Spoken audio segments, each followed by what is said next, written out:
how's it everyone? Aloha and welcome to my channel, and welcome actually to my first video with some voiceover. I realized the other day, just as I was getting ready to renew my bike's registration, that I've had my Suzuki GSX-S750 for about 24 months now. Coincidentally, I just hit about 2,500 miles, so I thought I'd give a brief review while my last ride to the North Shore plays in the background. So I'm sure the math elites out there have already done the math, 24 months, 2,500 miles, and that equates to about 100 miles a month, and that would be correct. So let me go ahead and address that. Why do I have such low mileage on a bike that's 2 years old? Well, first of all, I live on an island. That's, I guess, the biggest reason why. The second reason is I only ride on Sundays for about an hour or so. And even then, I only ride when someone else is available to ride because I don't like to ride alone. And I also don't ride in the rain. So you're probably wondering, why should I listen to this review? Well, I will say though, although we don't have a lot of roads here on Oahu, we do have a wide variety of different kinds of roads. We have open highways, some twisty roads, and some nice coastal rides. So I think I'm qualified to give a good review of the pros and cons of the bike.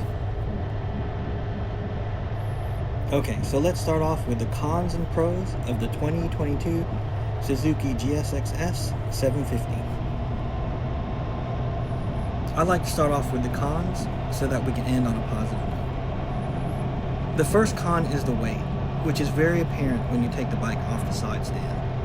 The published curb weight is 470 pounds, so you know it's really heavier than that.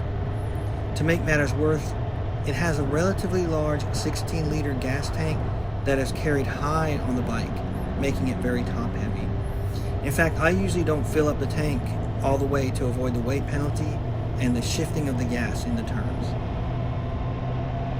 The second con is the uncomfortable saddle. The saddle is absolutely unbearable. This is a common complaint amongst owners. The saddle is narrow and thickly padded, but it's just uncomfortable.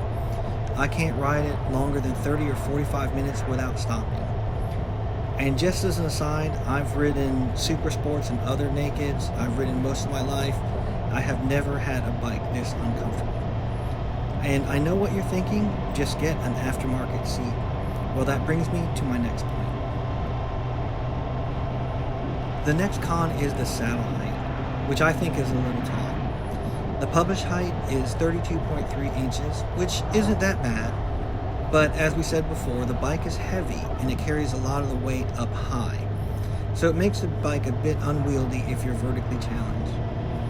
Now again, I'm pretty experienced riding super sports, so I've been on my tippy toes before, but they were manageable because they were so light, and this bike is not. So as much as I'd like to get an aftermarket saddle to make things more comfortable, I've heard they add a bit of height due to the padding, and I can't afford for it to be much higher. The fourth con is the handlebar. The handlebar is relatively flat, which I like, but they turn up at the grips, and I'm not sure exactly why they do that. So the handlebars put a lot of pressure on the outside of your hands, and that honestly took a while to get used to. The fifth con are the front brakes. The front brakes, put simply, are weak. I don't expect Brembo level performance at this price point, but the performance is subpar. Perhaps changing to a more aggressive pad when the time comes will help with this performance. The sixth con is the suspension.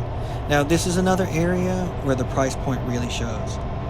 The suspension is very stiff and unsophisticated, and that's in the front end and the rear end. And again, I'm not expecting like Öhlins or Showa level performance at this price point, but the ride is very harsh over relatively good roads and offers very little feedback when pushing in the corners. Finally, Suzuki has this feature called low RPM assist. It basically gives the engine a little bit of throttle at low RPMs to keep riders from stalling. I think this is great for beginners, but this isn't a beginner's bike, so I think it should have been left off. I think my bike gets a little confused when riding slowly around town, and it winds up giving the engine a little bit of gas when I don't expect it to. This makes it very difficult to ride smoothly at low speed. And now finally on to the pros. The first two items are pretty specific to me and other riders who are picking up a new bike for the first time in a while. My last new bike was a 2007 Ducati Monster. I rode that bike for 17 years until it literally wouldn't run anymore. And that bike had two gauges, a speedometer and a tachometer, and then just a bunch of idiot lights. So the one thing I love about this bike is the LCD dash. I love having a gas gauge and a gear indicator. I also like that it calculates distance to empty. On my old Ducati, I just had a light that would light up when you were down to the reserve. Now, I realize plenty of bikes have full color TFT dashes, but for someone new to a modern bike, I really appreciate the LCD dash. Along the same lines, I like having ABS and traction control. Sure, it's not lean, angle sensitive, or anything sophisticated like that, but having ridden an old bike without those features, I really enjoy having the added safety. The third pro is the engine. This bike is sewing machine smooth. With the exception of the low RPM assist feature I talked about earlier, it took zero getting used to. I rode the bike right off the lot, despite my last bike being 15 years ago, and I've had no problems and have been riding it ever since. The fourth pro is the power. I do like the power, even if it is dulled a little bit by the weight. I couldn't find published figures for my year model, but I suppose it's putting about 100 horsepower to the ground. Do correct me in the comments if I'm wrong. The fifth pro is the price point. The bike is definitely affordable. As noted earlier, there are some areas where you can see where the corners were cut, but overall I think they were reasonable compromises. Finally, I think the bike is unique. At least here on Oahu, I've never seen another one with the same paint scheme. So tell me in the comments, do you agree with the points made here? Was there something I missed? Please let me know. Ride safe and aloha.